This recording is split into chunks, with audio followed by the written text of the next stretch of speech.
Hello my dear students, आज के lecture में हम ये चैलेंजिंग प्रॉब्लम सॉल्व करने वाले। ये डीसी पांडे का चैलेंजिंग प्रॉब्लम है। बोल रहा है ये कोई एक इंक्लाइंड प्लेन है जिसके ऊपर कोई एक ऑब्जेक्ट या बॉडी रोल करके आ रहा है। इसका मास m, रेडियस r और मोमेंट ऑफ इनर्शिया I है। तो मेरे को बताना है इसका फ्रिक्शन फोर्स बताना है जो कि अपवर्ड डायरेक्शन में है। इट्स लीनियर एक्सेलरेशन बताना है जो कि downward to the inclined plane है, और टाइप ऑफ मोशन के बारे में बताना है। तीन कंडीशंस दे रखी हैं। अगर इस इंक्लाइंड प्लेन और सरफेस के बीच में कोई फ्रिक्शन नहीं है, फ्रिक्शन है लेकिन म्यू मिनिमम से कम है। क्या है म्यू मिनिमम, इसकी लेक्चर में बात करेंगे। और फ्रिक्शन है और ग्रेटर है म्यू मिनिमम से, तो क्या है म्यू मिनिमम, इसके बारे में भी डिस्कस करेंगे। तो चलिए इस लेक्चर को स्टार्ट करते हैं और एट द एंड इस न्यूमेरिकल प्रॉब्लम को सॉल्व करके लेक्चर को ऑफ कर देंगे। तो आज हमारा टॉपिक है रोलिंग ऑन इंक्लाइंड प्लेन। आज हम रोलिंग पढ़ने जा रहे हैं इंक्लाइंड प्लेन पे, and this is also the last lecture of rotation motion.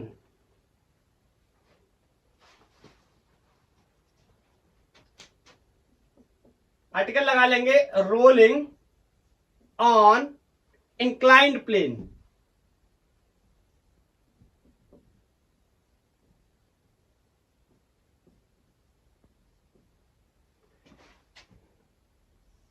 ये क्यों इंक्लाइंड है और यहां से ये थीटा डिग्री एंगल पे झुका हुआ है। एंड क्वेश्चन इज कि मेरे को क्या क्या पता करना है। इसका एक्सेलरेशन ए पता करना है, और कितना फ्रिक्शन है ये पता करना है, और कोफिशिएंट ऑफ फ्रिक्शन की वैल्यू कितनी है ये पता करना है, जो कि क्वेश्चन भी था। इन तीनों चीजों को ड्राइव करेंगे और लेक्चर को ऑफ करेंगे। चलो एक एक करके बात करते हैं। मान लेते हैं इसका मास m, moment of inertia I and radius r है।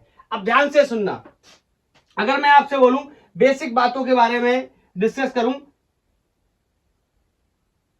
इसका वेट इस तरीके से नीचे की तरफ डाउनवर्ड लग रहा होगा। Is any problem? नहीं होनी चाहिए। यहां पर इस तरीके से ये नॉर्मल रिएक्शन एक्ट कर रहा होगा। बोलो अगर मैं इसको इस लाइन को ऐसे बनाऊं, ये angle theta, so this angle is also going to be theta. अब ये नहीं पूछ सकते ये कैसे थीटा, बहुत आगे आ चुके हैं हम लोग। तो ये थीटा, ये एम जी, तो यहां पर कंपोनेंट आ जाएगा M G cos theta. Is that clear? Weight 2D में है। और इसका दूसरा कंपोनेंट इस डायरेक्शन में आ जाएगा M G sine theta. Is that clear? Impact देखते हैं तो वेट का इंपैक्ट कुछ इस तरह है। तो एक कंपोनेंट इधर तो दूसरा इधर। ये वाला कंपोनेंट और ये वाला कंपोनेंट हमेशा एक दूसरे के क्या होते हैं? परपेंडिकुलर। ये बात हम वेक्टर में भी डिस्कस कर चुके हैं। अब मैं आपको एक बात बताता हूं, हम अब फ्रिक्शन की डायरेक्शन डिसाइड करने जा रहे हैं। बहरहाल प्रीवियस लेक्चर में मैंने आपको बताया कि कैसे हम फ्रिक्शन की डायरेक्शन को डिसाइड कर लेते हैं। एक सेकंड के लिए आप ऐसा मान लो ये रोल नहीं कर रहा है। बहरहाल वैसे तो मुझे पता है कि ये इस तरीके से अल्फा एक्सेलरेशन से, एंगुलर एक्सेलरेशन से रोल कर रहा है, लेकिन मैं अगर आपसे बोलूं एक सेकंड के लिए आप ऐसा एज्यूम करो ये रोल नहीं कर रहा है, ये सिर्फ चल रहा है, तो क्या होगा? फ्रिक्शन की डायरेक्शन आसानी से निकल आएगी। कैसे? देखो अगर ये रोल नहीं कर रहा होगा तो एम जी साइन थीटा इसको नीचे लाएगा, और वो लोग कैसे लाएगा? घसीट करके, क्योंकि मैंने कहा एक सेकंड के लिए मान लो रोलिंग नहीं हो रही, तो जब ये इसको घसीट करके नीचे की तरफ लेके आएगा, बोलो तो स्लाइडिंग होगी, दो सरफेस के बीच में स्लाइडिंग होगी। और फ्रिक्शन का क्या काम होता है? To oppose the relative motion या फिर टू प्रिवेंट द स्लाइडिंग, एक ही बात है। तो ये आगे की तरफ स्लाइड करना चाहेगा तो बोलो फ्रिक्शन कहां लगेगा? इस तरीके से पीछे की तरफ। तो डायरेक्शन फ्रिक्शन की क्लियर है। कल के लेक्चर में, लास्ट लेक्चर में भी मैंने आपको बताया था कि इंक्लाइंड प्लेन पे क्या डायरेक्शन होती है फ्रिक्शन की, अगर स्लाइडिंग हो रही है या उसको रोकना है तो। Is that clear? क्या इतनी बेसिक बातें क्लियर हो गई?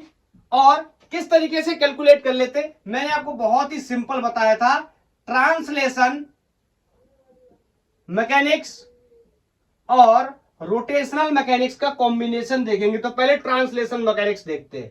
बोलो ट्रांसलेशन मैकेनिक्स का मतलब net force should be equal to mass times of acceleration. तो जितने भी फोर्सेस लग रहे हैं ट्रांसलेशनली उनको क्या कर देंगे? ma के बराबर कर देंगे। तो कितने फोर्स टोटल यहां पर लग रहे हैं देखते हैं और समझते हैं। बोलो ये फोर्स ऊपर की तरफ है नॉर्मल रिएक्शन, तो इसको यहां पर बैलेंस कर लिया किसने? mg cos थीटा ने। बोलो, इसका तो अस्तित्व खत्म हो गया क्योंकि ये टूट गया इसमें और इसमें।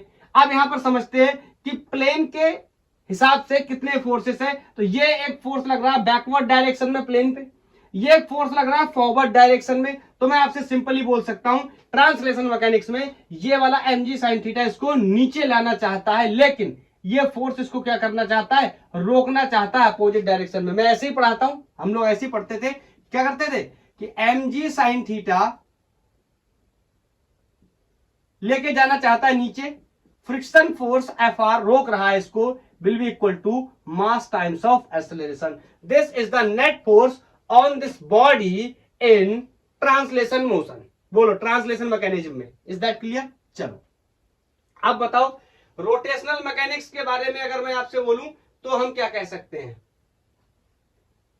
यहां से अगर मेरे को एक्सेलरेशन निकालना हो तो भी बहुत आसान है, इस मास को सिर्फ क्या करना है, डिवाइड करना है, नॉट मोर देन दैट। तो मैं यहां लिख दे रहा हूं, यहां से एक्सेलरेशन की value mg sin theta minus Fr friction force over m, equation a. तो ये तो मैंने एक्सेलरेशन निकाल लिया इसका ट्रांसलेशन मैकेनिक्स का यूज करके, लेकिन जब तक मेरे को फ्रिक्शन फोर्स की वैल्यू पता नहीं होगी तब तक मैं आगे काम नहीं कर पाऊंगा। तो मैं अब यहां पर रोटेशनल कॉन्सेप्ट को यूज करने चला, रोटेशनल मैकेनिक्स का। मैं सबको सलाह देता हूं इसी तरीके से करें, फॉर्मूले बहुत ज्यादा याद नहीं कर पाएंगे हम लोग।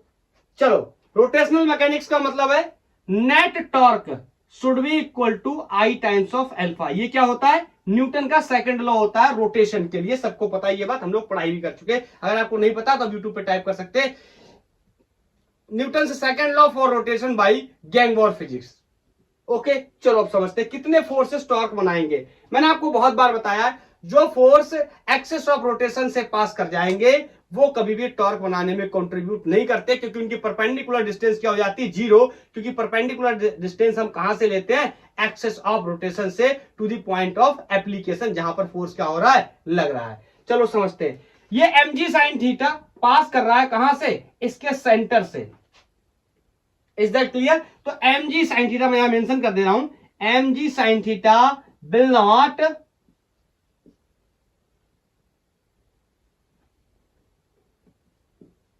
will not produced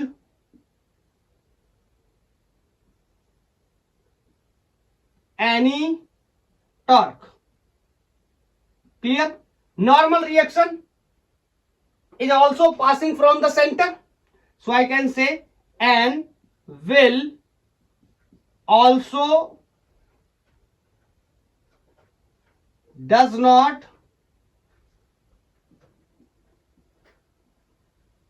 produces any torque. चलो और भी समझ लेते हैं, mg cos theta is also passing from the same situation। तो अब शॉर्ट में लिख दे रहा हूं mg cos थीटा भी टॉर्क को पैदा नहीं करेगा। तो कौन सा फोर्स सिर्फ बचा, फ्रिक्शन। क्या ये कर सकता है? बिल्कुल कर सकता है। चेकआउट करते हैं, मैं यहां पे इसका थोड़ा सा फोटो इस तरीके से बनाता हूं। ये इस तरीके से एक्ट कर रहा है फ्रिक्शन, बोलो। और परपेंडिकुलर या डिस्टेंस यहां से यहां तक की कितनी हो जाएगी, रेडियस, बोलो।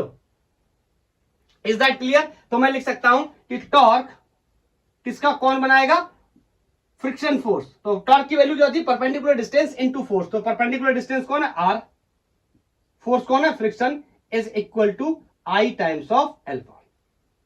क्या आप मेरी बात को समझ पाए? बोलो, इतना नोट कर लो, इतना नोट कर लो। यहां से अल्फा की वैल्यू अगर मुझे निकालनी हो, this is going to be F are, R upon I, means I का मतलब तो अब आज की डेट में आई भी बताना पड़ेगा क्या? अरे कहां लिखूं आई, मतलब अरे मोमेंट ऑफ इनर्शिया कहां से, सेंटर से पास कर रहा है परपेंडिकुलर टू इट्स प्लेन। चलो हो गया इतना नोट, अल्फा पता चल गया मेरे को। और प्योर रोलिंग की क्या कंडीशन होती है सबको पता है, मैं बताने जा रहा हूं। हटाऊं, 1 2 3, यहां ऊपर से हटा रहा हूं। चलो यहां से अगर देखने की कोशिश करेंगे तो प्योर रोलिंग के लिए मैंने 3 कंडीशंस पड़ी हुई हैं। एक B equal to R omega, A equal to R omega, sorry B equal to R omega, A equal to R alpha, और फोर्स में भी एक कंडीशन पड़ी हुई है, friction should be less than equal to mu M G. तो इसको तो बाद में अप्लाई करूंगा। यहां पर किसके फंक्शंस दिखाई दे रहे हैं? एक्सेलरेशन के, तो पहले उनको यूटिलाइज कर लेता हूं। इट मींस आई कैन से फॉर प्योर रोलिंग मैं यूज कर सकता हूं ए इक्वल टू आर अल्फा का। तो देखो यहां पर ए, इसकी जगह में क्या रख सकता हूं? आर अल्फा, या यहां पर अल्फा, इसकी जगह में क्या रख सकता हूं? एक। दोनों को एक जैसा कर लूंगा तो मेरे को यहां से क्या होगी? एक वैल्यू मिल जाएगी। तो मैं उस वैल्यू को निकालने के लिए चलो रखते हैं। यहां पर अगर अल्फा की जगह मैं क्या रखूं तो ये क्या हो जाएगा? ए अपॉन आर। तो यहां से देखना, यहां से इसको इक्वेशन 1 माना था, इसको 2 मान लो। तो बोलो कहां? Put in 2, put in equation 2। तो यहां पर जब रखने जाऊंगा तो alpha equal to A upon R is going to be friction force multiply by radius upon moment of inertia. तो यहां से ए की वैल्यू पता चल जाएगी, इधर जाएगा, ये स्क्वायर हो जाएगा, बोलो आर आर स्क्वायर हो जाएगा। तो मैं अब यहां से हटा करके यहां स्क्वायर लिख दे रहा हूं, कौन एक स्टेप और बढ़ाएगा। तो यहां से मेरे को एक्सेलरेशन की वैल्यू पता चल गई, इतना एक्सेलरेशन होना चाहिए अगर हम जिस कंडीशन में पढ़ाई कर रहे हैं, रोलिंग हो रही है इंक्लाइंड प्लेन के ऊपर। लेकिन प्रॉब्लम क्या है? यहां तो फ्रिक्शन मेरे को पता नहीं है, तो इसको भी रिजॉल्व करेंगे आगे चल के। बोलो, तो अब मेरे को एक्सेलरेशन पता चल गया, यहां पे मैं रख दे रहा हूं, बोल दे रहा हूं पुट इन 1। इस इक्वेशन में मैं इसका इस्तेमाल करने जा रहा हूं। फिर यहां से क्या होगा? मेरे को फ्रिक्शन की वैल्यू मिलेगी। Is that clear? चलो, तो यहां पर मैंने रखा पहली इक्वेशन जो बनाई थी, a equal to M G sine theta minus friction upon mass. तो यहां पर मैं रख रहा हूं f are are square. F r का मतलब फ्रिक्शन से है। मेरा एफ इस तरीके से होता है कि अप्लाइड फोर्स और फ्रिक्शन एक जैसा लगने लगता है, इस वजह से मैं एफ आर यूज कर लेता हूं। Upon moment of inertia is equal to M G sine theta minus friction force upon N. Is that clear? अब क्या है? क्रॉस मल्टीप्लाई करेंगे और आंसर्स को निकालने की कोशिश करेंगे। यहां से मेरे को फ्रिक्शन फोर्स की वैल्यू मिल जाएगी। क्या डायरेक्ट लिख दूं या सॉल्व कर दूं? बोलो बोलो, चलो चेक कर देता हूं। इसका इधर मल्टीप्लाई करेंगे, इसका इधर मल्टीप्लाई करेंगे। This is going to be m F R are square, ये इधर मल्टीप्लाई हो गया। ये मोमेंट ऑफ इनर्शिया दोनों टर्म्स में मल्टीप्लाई हो जाएगा, M G sine theta into I minus f r into I. अब देखो, ये फ्रिक्शन वाले टर्म्स को दोनों को एक तरफ कर लेते हैं, तो मैं इसको इधर ले आ रहा हूं। तो यहां से M F R are square ये इधर आएगा, plus friction force into moment of inertia, this is going to be M ji sine theta into moment of inertia. Let me check, is it visual और not? Yes. अब यहां से मैं इसको ऊपर कैरी कर रहा हूं, नोट कर लो, 1 2 3 ऐसा लेना, तो मैं हट जा रहा हूं, 1 2 3 ओके। चलो अब यहां ऊपर देखो, यहां से मैं फ्रिक्शन को कॉमन ले सकता हूं। तो यहां जब मैं फ्रिक्शन को कॉमन लूंगा तो ये रिमेनिंग फंक्शन कुछ इस तरीके से दिखाई देगा। यहां बचा कौन? M are square plus I. Is that clear? Will be equal to M G sine theta into moment of inertia. अब इस फंक्शन को क्या करूंगा? डिवाइड लगाने जा रहा हूं। तो friction is equal to M G sine theta into I upon M R square plus I. बोलो, वैसे तो आ चुका है, लेकिन चाहे तो थोड़ा सा इसको और भी सॉल्व करके अच्छे से लिख सकते हैं। इस मोमेंट ऑफ इनर्शिया का डिवाइड लगा देते हैं, मतलब इस मोमेंट ऑफ इनर्शिया को नीचे ले आते हैं। तो F R is going to be M ji sine theta, और इसको जब बताओ, इसको जब डिवाइड लगाने जाऊंगा तो ये दोनों के बटे में आ जाएगा ऐसे, एम आर स्क्वायर आई। तो यहां पर भी आई और यहां पर भी आई, ये वाला जो आई था ये दोनों के नीचे आ गया। Is that clear? तो मैं अब इसको लिख दे रहा हूं, यहां से ये एलिमिनेट हो जाएगा तो 1 बचेगा। तो फ्रिक्शन फोर्स की वैल्यू जो आने वाली है एम जी साइन थीटा अपॉन, ऐसे करके लिख दे रहा हूं 1, इसको आगे लिख ले रहा हूं, उसको पीछे, M are square upon I. So guys this is the necessary friction जो कि होना ही चाहिए इंक्लाइंड प्लेन पे, किसके लिए? For pure rolling. Pure rolling की कंडीशन ही लगाकर मैंने इसको सॉल्व किया था। अब बहुत सारे नीट और जेई के क्वेश्चंस में कई बार तो डायरेक्ट ये रिजल्ट पूछा जाता है, तो आप ये रिजल्ट दिमाग में रख सकते हैं, या मेरी सलाह माने तो 2-4 बार ड्राइव कर लेंगे तो याद हो जाएगा। मैं याद करने के फेवर में ज्यादा नहीं हूं इस एक्सप्रेशन को। क्लियर? पहला सवाल तो हमने क्लियर कर लिया कि कितना फ्रिक्शन फोर्स होगा। अब दूसरा सवाल हमारा ये होगा कि कितने एक्सेलरेशन से, लीनियर एक्सेलरेशन से ये नीचे की तरफ आएगा, तो इसके बारे में भी बात कर सकते हैं। या कितना अल्फा से आएगा। अल्फा तो हम अभी निकाल ही चुके थे, बस वहां पर फ्रिक्शन की वैल्यू डालेंगे तो हमारा काम हो जाएगा। तो आप इसको नोट कर लो, नोट कर लो। हो गया? 1 2 3 नोटेड? ओके।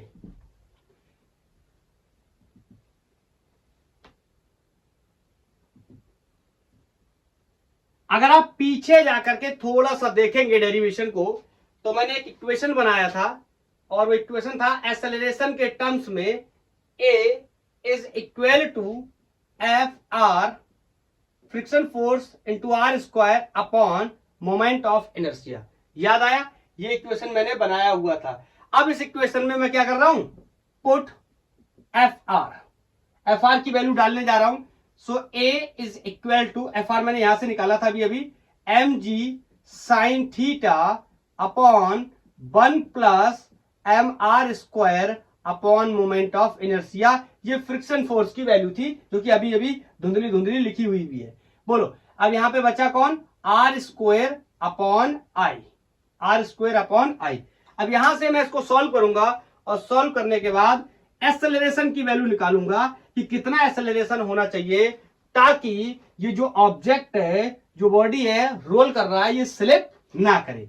तो अब यहां पर देखो, एम और इसको मैं अंदर मल्टीप्लाई करूंगा तो ये एम आर स्क्वायर हो जाएगा। So a is equal to m are square g sine theta into 1 upon I. इसको आई को भी ऐसे रखता हूं, इसके अंदर मल्टीप्लाई भी करूंगा। चलो कर ही देता हूं इनफैक्ट। चलो पहले से इसको यहां से एम आर स्क्वायर को कॉमन ले लेता हूं।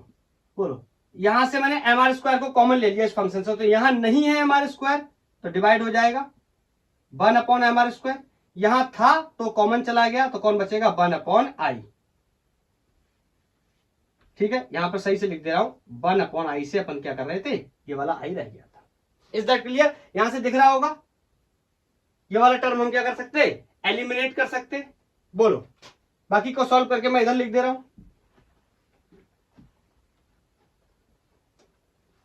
यहां से जब मैं इस आई का मल्टीप्लाई करूंगा तो ध्यान से देखना क्या होने वाला है। ए इज इक्वल टू, यहां कितना बचा ऊपर? जी साइन थीटा, ऊपर जी साइन थीटा। यहां आई का मल्टीप्लाई करूंगा, this is going to be I upon M R square. I का मल्टीप्लाई कर दिया, ब्रैकेट लगा दे रहा हूं इस फंक्शन में। उसके बाद इस फंक्शन में जब मल्टीप्लाई करूंगा, this is going to be I upon I. Is that clear? फिर से यहां आई से आई क्या हो जाएगा? एलिमिनेट। और इसका स्टैंडर्ड रिजल्ट में लिख दे रहा हूं, आप इसको नोट कर लो। 1 2 3 इतना कर लिया, ऊपर ही लिख दे रहा हूं यहीं पे।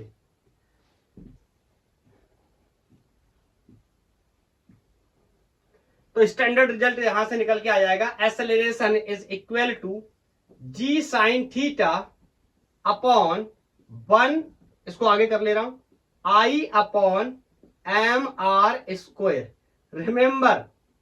रिमेंबर क्या बता रहा हूं? ये फ्रिक्शन फोर्स का और एक्सेलरेशन का जो एक्सप्रेशन है, इसमें थोड़ा सा कंफ्यूजन हो सकता है लोगों को। तो यहां से ध्यान रखना है कि ये I upon M R square होता है, वो M are square upon I होता है। मैं दोनों को एक साथ लिख दे रहा हूं ताकि आपको याद करने में थोड़ी सुविधा हो, अगर आप याद करना चाहते हैं या आप याद करने के शौकीन टाइप के लोग हैं। तो यहां से ऊपर यहां जी है, वहां पे एम जी होता था, आप चेक कर लो, बिल्कुल कोई भी प्रॉब्लम नहीं होनी चाहिए। और यहां पर लिख सकता हूं मैं 1 plus M R square upon I. ये एक्सप्रेशन होता था किसके लिए? फ्रिक्शन के लिए। कई बार क्वेश्चंस में, नीट और आईआईटी के क्वेश्चंस में बहुत बार आप अनसॉल्व को उठा करके देखेंगे तो एक्सेलरेशन पूछा गया है, कितना एक्सेलरेशन रिक्वायर्ड होगा ताकि ये यहां से क्या कर जाए, रोल कर जाए विदाउट स्लिपिंग की कंडीशन में, तो वो ये निकल के आया। दूसरा सवाल, कितना फ्रिक्शन फोर्स ऑफर होगा इसके लिए, तो ये इतना फ्रिक्शन ऑफर होगा। अब तीसरा जो सवाल है हमारा, हम उसकी तरफ जाएंगे कि कितना कॉफिशिएंट होना चाहिए फ्रिक्शन का इन सतह के बीच, सरफेस के बीच में और इस रोलिंग ऑब्जेक्ट या रोलिंग बॉडी के बीच में। उससे पहले कुछ और चीजें समझते हैं, उसको बिल्कुल लास्ट में कवर करेंगे। हटाऊं, एक बहुत ही फेमस क्वेश्चन है, मैं इसके बारे में आपको बताना चाहता हूं, इसका एक्सप्लेनेशन आपको समझाना चाहता हूं। अच्छा, इस फोटो को हटा दे रहा हूं, मैं यहां से समझा दूंगा। आपने ऐसा क्वेश्चन बहुत ही ज्यादा पढ़ा होगा फ्रिक्वेंटली नीट के एग्जाम्स में या आईआईटी के एग्जाम्स में, या आपने अनसॉल्व देखा होगा, तो आपको बहुत बार ऐसा सवाल मिलेगा कि एक रिंग है, कोई डिस्क है, कोई स्फीयर है, तमाम रेगुलर ऑब्जेक्ट होंगे, उनको इंक्लाइंड प्लेन पे रखेगा और कहेगा मैंने वहां से उसको छोड़ दिया रोल करा करके, बताइए कौन जल्दी जमीन पे आ जाएगा, कौन जल्दी सरफेस पे आ जाएगा। ये बहुत ही फेमस क्वेश्चन है, अलग अलग एग्जाम्स में आपको मिलेगा, नीट और आईआईटी के एग्जाम्स में तो बहुत बार मिलेगा। इस कॉन्सेप्ट को समझने के लिए मैं आपको एक नोट के माध्यम से समझाता हूं। बिल्कुल कॉन्सेप्ट क्लियर होना चाहिए। अगर मैं आपसे बोलूं एफ, नोट लगा लो, यहां नोट से मैं एक बात बताऊंगा, सारे क्वेश्चन सॉल्व हो जाएंगे। If many bodies are rolling on inclined plane which will reach first। ठीक है, कौन सी बॉडी पहले पहुंचेगी, एक जनरली बात, मैंने ये क्वेश्चन एक प्रकार से, तो बहुत सारे ऑब्जेक्ट्स के नाम लिखे होंगे, बॉडीज के नाम लिखे होंगे, solid sphere, hollow sphere, ring वगैरह ऑल। मैं इसको एक एग्जांपल से समझता हूं, जैसे अब कोई ना कोई एग्जांपल तो समझना ही पड़ेगा। एग्जांपल के लिए मैं hollow sphere and solid sphere ले लेता हूं।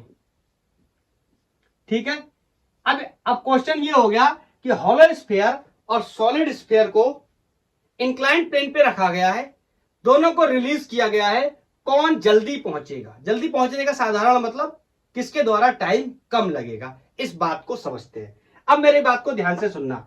मोमेंट ऑफ इनर्शिया हॉलो का 2/3 mr² होता है, सबको पता होगा। जिनको नहीं पता है वो यूट्यूब पे टाइप कर सकते, MOI of hollow and solid sphere by Gangwar physics, मैंने इसको ड्राइव किया हुआ है, आप वहां पर जाकर देख लो। अगर आपको पता है तो बहुत अच्छी बात है। I for the solid sphere is 2/5 mr²।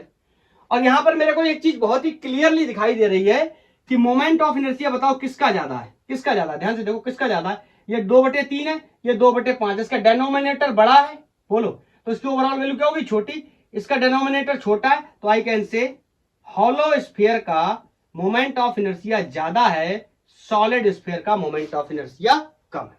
बोलो, इतनी बात तो समझ में आई ना, किसी को यहां से कोई डाउट नहीं होना चाहिए। अब मेरी बात को ध्यान से सुनना, इस एक्सप्रेशन को ध्यान से देखो, जी कांस्टेंट है, साइन थीटा, वो तो खुद कहेगा क्वेश्चन कि क्या मैं उसके एंगल को उठाता जा रहा हूं या दबाता जा रहा हूं, वो बात की बात है। अगर मैं इसको यहां भी कांस्टेंट ट्रीट कर लूं, जैसे 45, 40, 50 डिग्री कोई एंगल दिया है, तो उसमें कौन वेरिएबल हो सकता है, मोमेंट ऑफ इनर्शिया, ये तो mr² है। बोलो, तो यहां पर अगर मैं ध्यान से देखूं, बहुत ध्यान से मेरी बात को सुनना, acceleration is inversely proportional to moment of inertia. यहां से देखो इस रिलेशन से, एक्सेलरेशन मोमेंट ऑफ इनर्शिया के इनवर्सली प्रोपोर्शनल है। इसका मतलब यह हुआ कि जिसका मोमेंट ऑफ इनर्शिया ज्यादा होगा उसका एक्सेलरेशन कम होगा, जिसका मोमेंट ऑफ इनर्शिया कम होगा उसका एक्सेलरेशन ज्यादा होगा। साइड में ब्रैकेट में एक बात लिख दे रहा हूं, greater MOI moment of inertia lesser acceleration, या वाइसा वर्सा भी लिख सकते हैं। मेरी बात को समझ पाए, जितना ज्यादा मोमेंट ऑफ इनर्शिया, इन साइन का मतलब ज्यादा, उतना कम एक्सेलरेशन। बोलो, और एक्सेलरेशन क्या होता है, एक्सेलरेशन होता क्या है? अगर एक्सेलरेशन के बेसिक डेफिनेशन को समझे तो rate of change of velocity per unit time. इसका मतलब वेलोसिटी को बढ़ाने का काम कौन करता है? एक्सेलरेशन करता है। तो आप मेरे को बताओ, एक्सेलरेशन जिसका ज्यादा होगा उसकी वेलोसिटी भी ज्यादा होगी, जिसका एक्सेलरेशन कम होगा उसकी वेलोसिटी कम होगी। चाहो तो मैं आपको इस बात को ऐसे समझा दे रहा हूं। एक्सेलरेशन सिंपली क्या होता है? Change in velocity per unit time. So I can say acceleration is directly proportional to velocity. या और समझने की कोशिश करें, बोलो, जिसका एक्सेलरेशन ज्यादा होगा उसकी वेलोसिटी ज्यादा होगी, इसका मतलब वो ज्यादा तेज चलेगा। मैं यहां से टाइम के साथ भी एक रिलेशन बना सकता हूं कि जिसका एक्सेलरेशन ज्यादा होगा उसका टाइम कम होगा। क्या कह रहा हूं मैं? किसके रिलेटेड बात कर रहा हूं? कोई ऑब्जेक्ट्स है, कोई बॉडीज है जो रोल कर रहे हैं इंक्लाइंड प्लेन पे और वो नीचे आ रहे हैं सरफेस की तरफ या ग्राउंड की तरफ, तो कौन ज्यादा टाइम लेगा, कौन कम टाइम लेगा, इस बात को मैं डिसाइड कर रहा हूं। यहां से मैंने देखा कि जिसका मोमेंट ऑफ इनर्शिया ज्यादा होता है उनका एक्सेलरेशन कम होता है, या inversely proportional, acceleration is inversely proportional to moment of inertia. Acceleration directly proportional to the velocity, जिसका एक्सेलरेशन ज्यादा ऑफ कोर्स उसका चेंज इन वेलोसिटी क्या होता है? ज्यादा। और टाइम की बात करूं तो जितना जो तेज चलेगा वो उतना ही कम टाइम लेगा ना। ये इनवर्सली प्रोपोर्शनल का मतलब समझे ना, कि जितना ज्यादा तेज चलेगा वो उतनी जल्दी पहुंचेगा। इसीलिए मैंने बोला कि जितना ज्यादा तेज चलेगा, माने जितना ज्यादा मोमेंट ऑफ इनर्शिया होगा उतना कम एक्सेलरेशन होगा, या उल्टा करूं तो जितना कम मोमेंट ऑफ इनर्शिया होगा उतना ज्यादा एक्सेलरेशन होगा। जितना ज्यादा एक्सेलरेशन होगा उतनी ज्यादा वेलोसिटी होगी, और जितनी ज्यादा वेलोसिटी होगी उतना ज्यादा फास्ट चला होगा, इसका मतलब उतना कम टाइम लेगा। Is that clear? तो मैं यहां पर मेंशन कर दे रहा हूं ये बात। बोलो, greater acceleration means will take less time to reach। क्या मेरी बात को समझ पाए? Let me check it is visual और नॉट। Yes it is. ठीक है, तो अब मैं इस क्वेश्चन का आंसर भी कर दे रहा हूं। ये तो मैंने एक जनरल आपको एक्सप्लेनेशन के तौर पे समझाया, और अब मेरे को कोई भी क्वेश्चन मिलेगा मैं इस थ्योरी को, इस कॉन्सेप्ट को इस्तेमाल करके उसका आंसर कर सकता हूं। हाँ, अब मेरे पास कौन है? ये दोनों है। तो बताओ, मेरे को पता है कि moment of inertia hollow sphere का क्या होता है? ज्यादा होता है in comparison to the solid sphere. बोलो, अगर मोमेंट ऑफ इनर्शिया इसका कम है और इसका ज्यादा है, और moment of inertia inversely proportional to acceleration, तो बताओ एक्सेलरेशन किसका ज्यादा होगा? जिसका मोमेंट ऑफ इनर्शिया कम होगा। तो I can say acceleration of solid sphere will be greater than acceleration of hollow sphere. क्या ये बात समझ में आई? क्योंकि acceleration inversely proportional to moment of inertia. Moment of inertia hollow का ज्यादा है, सॉलिड का कम है, तो जिसका कम है मोमेंट ऑफ इनर्शिया उसका एक्सेलरेशन ज्यादा होगा। तो मैंने लिख दिया acceleration of solid sphere will be greater then the acceleration of the hollow sphere. अब बताओ, जिसका एक्सेलरेशन ज्यादा, इसका मतलब उसका टाइम क्या? कम। इसका मतलब मैं कह सकता हूं कि सॉलिड स्फीयर टाइम कम लेगा जमीन तक पहुंचने में comparison to the hollow sphere. तो बोलो, दोनों ऑब्जेक्ट को जब गिराया जाएगा तो जल्दी कौन पहुंचेगा? Solid sphere. क्योंकि ये क्या करेगा? कम टाइम लेगा। या उल्टा बोलता जा रहा हूं, ये क्या करेगा? कम टाइम लेगा, या फिर इसका एक्सेलरेशन ज्यादा होगा, या फिर इसका मोमेंट ऑफ इनर्शिया कम होगा, या फिर इसकी वेलोसिटी ज्यादा होगी। सारी बातें एक ही है, अलग अलग टर्मिनोलॉजी में। क्या मेरी बात को समझ पाए? बोलो, क्या आपका कॉन्सेप्ट क्लियर हो गया है? सर बिल्कुल क्लियर हो गया है। तो आप मेरे को, मैं आपको एक सवाल लिख करके दे दे रहा हूं, आप मेरे को इसका आंसर बता देना, और ये क्वेश्चन आपको आईआईटी कंसल्ट में भी मिल जाएगा। इस तरीके के क्वेश्चंस, मैं 3 ऑब्जेक्ट्स को यहां से गिरा रहा हूं, और ऑब्जेक्ट है रिंग डिस्क। एक रिंग ले रहा हूं, एक डिस्क ले रहा हूं, और एक हॉलो स्फीयर। ये मैंने 3 ऑब्जेक्ट ले लिए, ठीक है। Are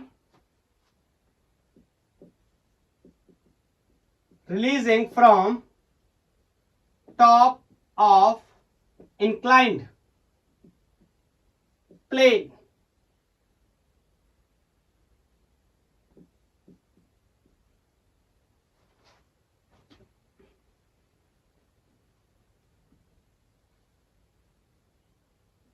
rank their time to reach the ground, ground पर पहुंचने में उनके टाइम को रैंक करना है, and tell which is least, सबसे कम कौन सा है। तो moment of inertia, I hope तीनों चीजों के आपको पता होंगे। नहीं पता अगर आपको तो आप इनके मोमेंट ऑफ इनर्शिया के डेरिवेशन भी देख सकते हैं, मैंने करा रखे ऑलरेडी। बोलो क्या ये कॉन्सेप्ट आपका क्लियर है? I think should be clear. चलो अब फाइनली लास्ट कंडीशन के बारे में मैं डिस्कस करने जा रहा हूं। ये क्वेश्चन आपने बताना है मेरे को होमवर्क में, ओके? मैं जवाब चेक करूंगा। आलसी लोगों की बिल्कुल भी खैर नहीं। खैर सर मैं ये वाला बटन भी आता है वो दबा दूंगा। बोलो बताना है कॉन्सेप्ट अगर क्लियर है। अब चलो लास्ट टॉपिक, मैंने कैलकुलेट कर लिया कितना फ्रिक्शन होगा, मैंने कैलकुलेट कर लिया कितना एक्सेलरेशन होगा, या एंगुलर एक्सेलरेशन भी निकाल सकता हूं क्योंकि मेरे को लीनियर एक्सेलरेशन पता चल चुका है, will be equal to R times of alpha for the pure rolling. अब मेरे को यह देखना है कि प्योर रोलिंग हो जाए इसके लिए कोफिशिएंट ऑफ फ्रिक्शन की वैल्यू कितनी होनी चाहिए। चलो तो मैं फिर से स्टार्ट करता हूं, बताओ। फॉर प्योर रोलिंग कंडीशन क्या होती थी फ्रिक्शन के लिए? Specially friction force should be less than or equal to mu times of normal reaction या mu times of mg। Is that clear? बोलो। या इसी को मैं ऐसे भी लिख सकता हूं, less than equal to mu times of normal reaction. अगर आपको ये नहीं पता ये कहां से आया तो आपको प्रीवियस लेक्चर देखना पड़ेगा। क्लियर है? या प्रीवियस टू प्रीवियस, टॉपलिंग से पहले की बात है ये, जहां पर मैंने आपको ये सब पढ़ाया हुआ है। ओके अब चलो समझते हैं ये कहानी क्या कहती है और हम कैसे इसको हैंडल करेंगे। चलो तो मैं इसका एक्सप्लेनेशन बनाने जा रहा हूं, यहां से स्टार्ट करते हैं। F R should be less than equal to mu M G. बोलो फ्रिक्शन फोर्स की वैल्यू कितनी है? अभी हमने निकाली थी। क्या मैं लिख दूं? बोलो M ji sine theta upon 1 plus M R square upon I. ये वैल्यू होती थी फ्रिक्शन फोर्स की, और ये हमेशा क्या होनी चाहिए? Should be less than equal to mu times of mg। तो यहां से mg से mg मर गया। Is that clear? ये मेरे को पता चल गया कि इतनी वैल्यू होनी चाहिए किसकी? कोफिशिएंट ऑफ फ्रिक्शन की। तो यहां से मैं म्यू की वैल्यू को लिख दे रहा हूं, mu should be greater than or equal to, ये देखो should be greater than equal to इस साइड है, g sine theta upon 1 plus M R square upon I. इतनी वैल्यू होनी चाहिए हमेशा।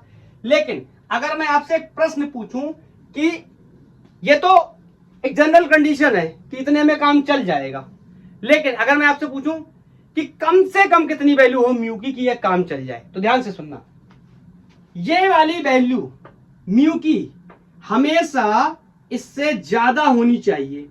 बोलो हमेशा बड़ी होनी चाहिए ये वैल्यू इसके कंपैरिजन में। तो कम से कम सबसे कम कितनी हो सकती है? जैसे मान लो मैं आपसे बोलूं उदाहरण के लिए, कोई वैल्यू हमेशा 5 से बड़ी होनी चाहिए, तो कम से कम वो वैल्यू कितनी हो सकती है? 5, मतलब उसके बराबर। इट मींस उसके बराबर। तो I can say mu minimum should be equal to g sine theta. क्या मेरी बात को आप समझ रहे हो? अगर इस वैल्यू म्यू की मैं क्या कर लूं मिनिमम, तो मिनिमम वैल्यू कितनी हो जाएगी? इसके just equal, which will be mu sine theta upon 1 plus M R square upon I. This is the minimum value of coefficient of friction. जो क्वेश्चन मैंने बोर्ड पे ड्रॉ किया था लेक्चर को स्टार्ट करने के लिए, उसी क्वेश्चन को हम अब आसानी से सॉल्व कर पाएंगे इस कॉन्सेप्ट की हेल्प से। मैंने बोला था ना क्या है म्यू मिनिमम, इसके बारे में बात करेंगे। तो इतना फ्रिक्शन अगर है अवेलेबल तो वो ऑब्जेक्ट आसानी से प्योर रोलिंग करेगा और इसके ऊपर है तो सुभान अल्लाह, मजे ही मजे है। बोलो क्लियर? चलो अब मैं इस बात को आगे ऐसे क्लियर कर देता हूं। अगर मैं बोल दूं इधर साइड साफ कर रहा हूं, और अगर ऐसा हो जाए तब तो मजे ही मजे। कैसा? If mu is greater than mu minimum, ये तो चाह ही रहे थे ना, यही तो कंडीशन थी ना कि mu should be greater than or equal to g sine theta upon M R square upon I. Is that clear? यही तो कंडीशन थी। और मैंने उसमें भी क्या कर दिया कि म्यू अगर ग्रेटर देन है म्यू मिनिमम से, तो इसका मतलब ये क्या है?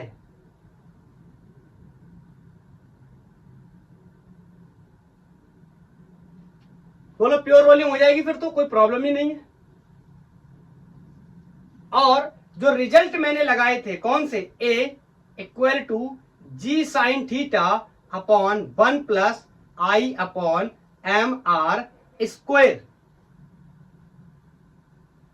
बोलो। और फ्रिक्शन के लिए जो रिजल्ट हमने ड्राइव किया था m ji sine theta upon 1 plus M R square upon I, ये दोनों ही हम क्या कर सकते हैं? इस्तेमाल कर सकते हैं इन केसेस में।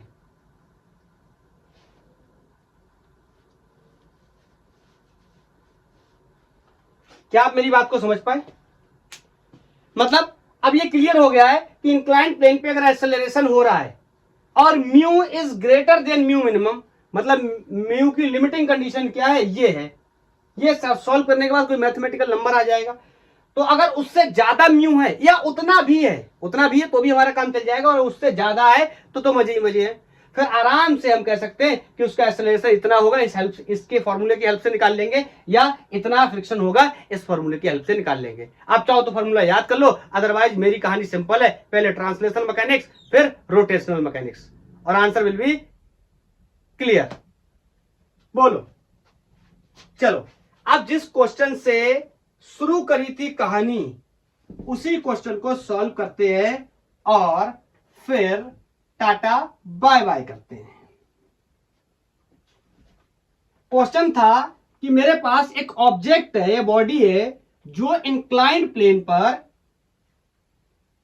रोल कर रहा है, जिसका मास m, रेडियस r,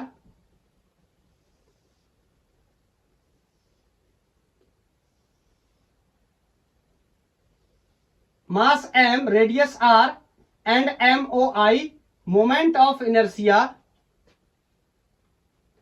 आई है। चलो जल्दी जल्दी से मैं इसके क्वेश्चन के बारे में बता देता हूं। ये एंगल कोई अपना थीटा था, बोलो। और क्वेश्चन क्या था? क्वेश्चन था डीसी पांडे से, और क्वेश्चन था, मैं जल्दी से लिख के बता दे रहा हूं, मेरे को बताना है क्या? Find friction force. Friction force इन्होंने बोला था कोई F, जो कि कहां है? अपवर्ड डायरेक्शन में, इन्होंने ऐसा बताया था। ठीक है। And comma it's linear acceleration, जो कि इन्होंने बताया था डाउनवर्ड टू प्लेन है। ठीक है। और उसके बाद इन्होंने कहा था एंड टाइप ऑफ मोशन, किस तरीके का मोशन है इसके बारे में बताइए। इफ 3 कंडीशंस दे रखी थी। पहली कंडीशन थी म्यू इज 0, दूसरी कंडीशन थी mu is less than mu minimum. आप समझ गए ना म्यू मिनिमम क्या है? अभी अभी हमने निकाला। बोलो। और तीसरी कंडीशन थी mu is greater than mu minimum. ये क्वेश्चन था, बहुत ही अच्छा सवाल है। मैं एक ही क्वेश्चन कराऊंगा, इसके माध्यम से सारे कॉन्सेप्ट क्लियर हो जाएंगे, और जो इंपॉर्टेंट क्वेश्चन था रोल करके कौन जल्दी आएगा उसके बारे में भी मैंने आपको बता दिया। एक और क्वेश्चन आपको मिलेगा कि ये एंगल कितना चेंज करते चले जाए कि ये स्लाइडिंग ना करे। आप इसको खुद से ट्राई करेंगे। चलो एक एक कंडीशन में बात करते हैं। पहली कंडीशन को मैं सॉल्व करने जा रहा। बोलो अगर म्यू 0 है तो ये तो बहुत साधारण बात हो गई, फ्रिक्शन विल बी 0। अरे अगर रफनेस है ही नहीं तो फ्रिक्शन कहां से आएगा? और फ्रिक्शन अगर नहीं है तो ये कैसी बात हो गई? ये तो कुछ ऐसी बात हो गई कि यहां पर क्या है ये सिंपल ट्रांसलेशन मोशन है। तीनों बातों के जवाब हमने कर दिए। बोलो किस टाइप का मोशन है ये भी बता दिया, फ्रिक्शन भी बता दिया, एक्सेलरेशन भी बता, अच्छा एक्सेलरेशन रह गया, चलो एक्सेलरेशन की भी बात कर लेते हैं। मैं यहाँ पे छोटू सा पिक्चर बना देता हूँ इसका इस तरीके से। बोलो ये यहाँ पर है तो जल्दी जल्दी इसके एफबीडी बना लेता हूँ। मैं मान के चलता हूँ अब ये सारी चीजें आपको आती हैं। एम जी कॉस थीटा, ये हो गया एम जी साइन थीटा। बोलो और पीछे की तरफ फ्रिक्शन ना, क्यों नहीं, क्योंकि कॉफिशिएंट ऑफ फ्रिक्शन की वैल्यू कितनी है 0। तो मैं सिंपली कह सकता हूं कि F इक्वल टू क्या होता है ma। ट्रांसलेशन मैकेनिक्स याद आया, क्या बोलते थे, F net equal to ma। बोलो तो ट्रांसलेशन मैकेनिक्स में कौन ऐसा फोर्स रिस्पॉन्सिबल है जो इसको डाउन टू इंक्लाइन लेके आएगा, सिर्फ एक ही फोर्स है, कौन, mg sin थीटा। तो I can say mg sin theta will be equal to ma, m से m मर गया और a की वैल्यू g sin थीटा। कितना फ्रिक्शन है 0, कितना लीनियर एक्सेलरेशन है a sin थीटा, और कैसा मोशन है, सिंपली ट्रांसलेशन। क्यों, क्योंकि यहां पर अगर फ्रिक्शन 0 है तो फ्रिक्शन 0 होने की वजह से, ध्यान से सुनना, फ्रिक्शन 0 होने की वजह से इसको कोई भी रोटेशनल इफेक्ट क्रिएट नहीं करेगा, क्योंकि फ्रिक्शन तो है नहीं, इसलिए रोटेशन इफेक्ट क्रिएट नहीं होगा फ्रिक्शन की वजह से। और इसकी वजह से हो नहीं सकता क्योंकि ये कहां काम करता है, सेंटर पे, it means axis of rotation से। तो यहां पर ये वाला फोर्स तो टॉर्क बनाएगा नहीं, और फ्रिक्शन है नहीं, इसलिए यहां पर टॉर्क नहीं होगा। तो सिंपली कैसा मोशन होगा, ट्रांसलेशन। इसका मतलब समझे, ये ऑब्जेक्ट घसीटता हुआ, सरकता हुआ नीचे की तरफ आएगा, जैसे कि हम न्यूटन्स लॉ ऑफ मोशन में पढ़ाई करते थे कि स्लाइड करके कोई बॉडी ऊपर से नीचे की तरफ आ रही है। एक्सेलरेशन भी निकाल चुके हैं हम लोग पहले, अगर आप जाकर के पढ़ाई करेंगे इंक्लाइन प्लेन पे इतना एक्सेलरेशन आता है, ये बात हमें पहले से पता है, आप जाके चेकआउट करो। बोलो दूसरी कंडीशन के बारे में डिस्कस करते हैं। दूसरी कंडीशन है कि म्यू, जो फ्रिक्शन है, कॉफिशिएंट ऑफ फ्रिक्शन है, वो म्यू मिनिमम से कम है। अब मैंने अभी अभी आपको एक बात बताई थी कि अगर आपने रोलिंग करवानी है तो आपका जो फ्रिक्शन है वो म्यू ग्रेटर देन होना चाहिए म्यू मिनिमम से, या उसके बराबर होना चाहिए कम से कम। लेकिन अगर ये छोटा है तो मैं कह सकता हूं फ्रिक्शन, ध्यान से सुनना, is not sufficient for rolling के लिए पर्याप्त फ्रिक्शन नहीं है, क्योंकि पर्याप्त फ्रिक्शन कब होगा, ये कंडीशन लिखी हुई है पर्याप्त फ्रिक्शन की, अभी निकाल के आए हम, म्यू मिनिमम के बराबर या म्यू मिनिमम से ज्यादा होना चाहिए। और म्यू मिनिमम कितना होता है, g sine theta upon 1 plus mr square upon I. Is that clear, या बोलो mr स्क्वायर अपॉन आई या आई अपॉन mr स्क्वायर, देख लेना क्या होता है, ठीक है। अब बताओ तो फिर से ये क्या होगी कहानी, क्या हो गई, चलो मैं दोबारा से इसको सॉल्व करके बताता हूं। इस पिक्चर इसको हटा दूं, इसी पिक्चर को यहां दोबारा से बना के यहां पे सॉल्व करके बताता हूं आपको। देखो क्या होगा, जब इनसफिशिएंट फ्रिक्शन है, मतलब इतना फ्रिक्शन नहीं है कि ये रोल कर पाए, तो इसका मतलब ये क्या करेगा, सिंपली फिर से क्या करेगा, ट्रांसलेशन मोशन करेगा। लेकिन ट्रांसलेशन मोशन पहले के मुकाबले कुछ अलग होगा, पूछो क्यों।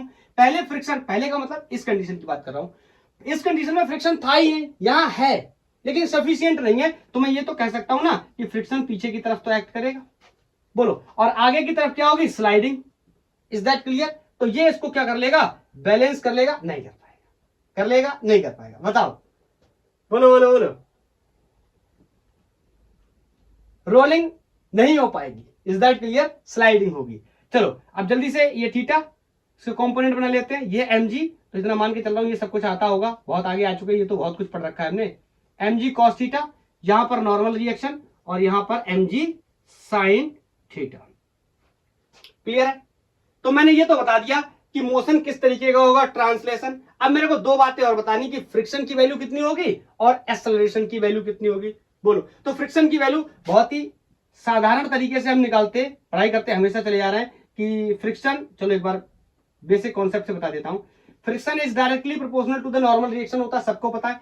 जब भी हटाते, यहां देखो ऊपर जगह कम पड़ेगी फिर से, नहीं तो यहां पर देखो, सबको पता है friction is directly proportional to the normal reaction. अब ये कहां से आया ये मत पूछना, ये पढ़ना है यूट्यूब पैडिंग लगाओ फ्रिक्शन, भाई जी गैंग और फिजिक्स मिल जाएंगे आपको, 2-4-5 लेक्चर देख लेना वहां पे। चलो तो यहां से मैंने प्रोपोर्शनलिटी को हटाया तो कांस्टेंट आया कौन, म्यू।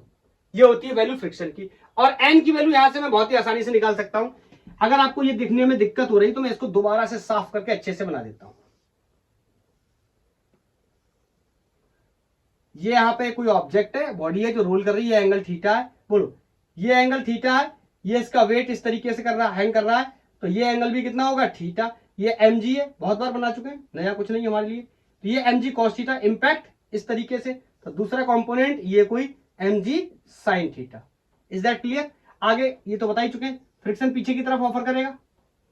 बोलो लेकिन फ्रिक्शन क्या है, सफिशिएंट नहीं है, कोई बात नहीं। लेकिन मेरे को यहां से नॉर्मल रिएक्शन की वैल्यू निकालनी है, तो ये इस तरीके से लगेगा कुछ, क्या नॉर्मल रिएक्शन। इसको इक्वेशन 1 मान लो। यहां पर मैं कह सकता हूं अगर आप ट्रांसलेशन इक्विलिब्रियम देखने की कोशिश करें तो आपको क्या देखने को मिलेगा, अपवर्ड डायरेक्शन में।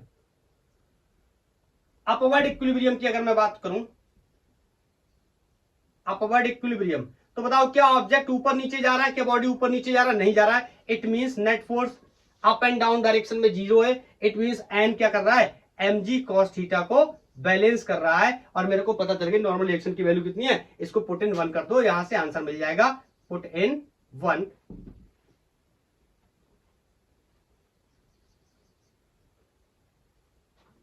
यहां से पता चल जाएगा कि friction is equal to mu mg cos theta. इतनी वैल्यू हो गई फ्रिक्शन की। इसको अगर आप ध्यान से देखो तो हम पहले भी पढ़ के आए हैं, जब हम लोगों ने फ्रिक्शन की पढ़ाई करी थी इंक्लाइन प्लेन पे, तो वहां पर भी हम पढ़ के आए। क्यों पढ़ के आए, क्योंकि वहां पर हम इंक्लाइन प्लेन पे फ्रिक्शन पढ़ रहे थे, आज रोलिंग पढ़ रहे हैं। इस केस में रोलिंग हो नहीं पा रही, वो अलग बात है। इसीलिए तो ये प्रीवियस केस जैसा बन गया हमारे, जो हम पहले पढ़ के आए थे बहुत सालों पहले, बहुत चैप्टर्स पहले। बोलो इज दैट क्लियर? इतनी वैल्यू होगी। अब मेरा फाइनल और लास्ट क्वेश्चन है, कितना एक्सेलरेशन होगा, मेरे को ये भी बताना। तो एक्सेलरेशन के लिए मैं क्या लिख सकता हूं, मैं लिख सकता हूं F net is equal to m a. Net force बोलो नीचे की तरफ mg sin थीटा, ये लेकर के आएगा, हमेशा से ऐसे पढ़ते चले आ रहे। रोकेगा कौन, ये पीछे की तरफ फ्रिक्शन है, क्या रोक पाएगा, बिल्कुल भी नहीं, सफिशिएंट नहीं है ना। रोक लेता तो काम ही बन जाता। बोलो is equal to mass times of acceleration. Friction की वैल्यू कितनी है, ये यहां से हमने निकाल रखी है, इसको पुट कर लेते हैं mg sin theta minus mu times of mg cos theta is equal to ma। अब देखो यहां पर ये m और ये m तीनों में यहां से कॉमन लेके m मर जाएगा, और यहां से एक्सेलरेशन की वैल्यू को मैं लिख सकता हूं क्या, g sin theta minus mu g cos theta. ये हो गई एक्सेलरेशन की वैल्यू। Is that clear?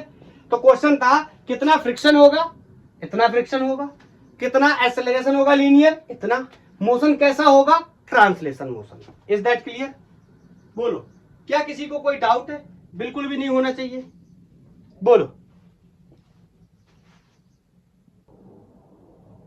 इतनी लाइट में काम चल जाएगा। लाइट का थोड़ा सा इशू है, कर लेते इसको कंप्लीट कर लेते। एक लास्ट मात्र बचा है तो उसको डिस्कस कर लेते। तो दो केसेस में एक्सेलरेशन और दोनों केसेस में फोर्स और दोनों केसेस में टाइप ऑफ मोशन, और दोनों में ही पता चला है किस पे है, किस तरीके का है, ट्रांसलेशन मोशन है। चलो तीसरे केस के बारे में डिस्कस करते हैं। यहां पर मेरे को दे रखा है mu is greater than mu minimum. ये तो मेरी फेवरेबल कंडीशन है, अभी अभी मैं इसके बारे में पढ़ाई करके आया हूं। बोलो अगर mu is greater than mu minimum है तो बोलो मोशन कैसा होगा, बोलो कैसा होगा, प्योर रोलिंग। मोशन कैसा होगा, pure rolling. Is that clear? और यहां पर कितनी वैल्यू होगी फ्रिक्शन की, अभी अभी निकाल करके आए। This is equal to mg sin theta upon 1 plus mr square upon moment of inertia. बोलो इतनी वैल्यू होती थी फ्रिक्शन की। और अगर बात की जाए कितनी वैल्यू होगी एक्सेलरेशन की, अभी अभी कैलकुलेट करके आए, g sin theta upon 1 plus i upon mr square, इतनी वैल्यू होगी एक्सेलरेशन की, दोनों ही कंडीशन में। अब इसको ड्राइव तो कर नहीं रहे, अभी भी करके आए, ये तो मेरे लिए आइडियल कंडीशन थी। तो समझ गए इस क्वेश्चन को तीनों पार्ट्स में। और ये मोशन कैसा है, रोलिंग मोशन है। मैं आपको एक बात और बताना चाहता हूं, अगर आप तीनों एक्सेलरेशन को ध्यान से देखेंगे तो आपने पहले केस में एक्सेलरेशन देखा था, that was g sine theta. ठीक, दूसरे केस का एक्सेलरेशन ये अभी मैंने लिख रखा है यहां पर, जी sine theta minus mu G cos theta. इन दोनों ही केसेस में देखो A1 and A2 are independent of MOI, moment of inertia पे डिपेंड नहीं कर रहा है। ध्यान से देखो, इन दोनों ही केसेस में कहीं पर मोमेंट ऑफ इनर्शिया नहीं है, लेकिन तीसरे केसेस में यहां पर मोमेंट ऑफ इनर्शिया है। सवाल ऐसा क्यों? तो आंसर इज वेरी क्लियर। ऐसा इसलिए क्योंकि ये वाला मोशन क्या था? ट्रांसलेशन। याद आया? और ये वाला मोशन भी क्या था? ट्रांसलेशन। अरे भैया, तो जब मोशन ट्रांसलेशन है तो मेरे को मोमेंट ऑफ इनर्शिया की कोई भी रिक्वायरमेंट नहीं है। Is that clear? बोलो। तो ये क्वेश्चन को मैंने सबसे बेहतर सवाल समझा जो कि बहुत सारी चीजों को एक साथ एक्सप्लेन कर सकता है, इसलिए मैंने इस क्वेश्चन को लिया। इसमें A1 और A2 are independent of moment of inertia, क्योंकि ये ट्रांसलेशन मोशन है तो मोमेंट ऑफ इनर्शिया की रिक्वायरमेंट ही नहीं है। हाँ, ये डिपेंड करता है, तो यहां पर मोमेंट ऑफ इनर्शिया इन्वॉल्व है। यहां पर फ्रिक्शन में भी मोमेंट ऑफ इनर्शिया इन्वॉल्व है। प्रीवियस दोनों केसेस में ना इसमें और ना इसमें फ्रिक्शन में भी मोमेंट ऑफ इनर्शिया नहीं आया था, और यहाँ एक्सेलरेशन में भी मोमेंट ऑफ इनर्शिया नहीं है, क्योंकि ये ट्रांसलेशन मोशन है। क्या आप मेरी बात को समझ पाए? क्या आपका कॉन्सेप्ट क्लियर है? अब आपको कोई डाउट नहीं होना चाहिए। तो इस तरीके से बेचारा rolling and most importantly rotation motion खत्म होता हुआ नेक्स्ट लेक्चर में हम लोग ग्रेविटेशन में एंट्री कर जाएंगे। Is that clear? तो आज के लिए इतना ही। थैंक यू, धन्यवाद। पढ़ाई करते रहिए। कुछ सवाल आप इसके प्रैक्टिस कर लेना। स्टैंडर्ड क्वेश्चन मिलेंगे, इन्हीं फॉर्मूलों से सॉल्व हो जाएंगे। ओके, तो आप फॉर्मूला डालना और सवाल सॉल्व करते रहना। जो इंपॉर्टेंट मैंने समझे वो मैंने करा दिए। ओके, तो मिलते हैं नेक्स्ट लेक्चर ग्रेविटेशन के साथ।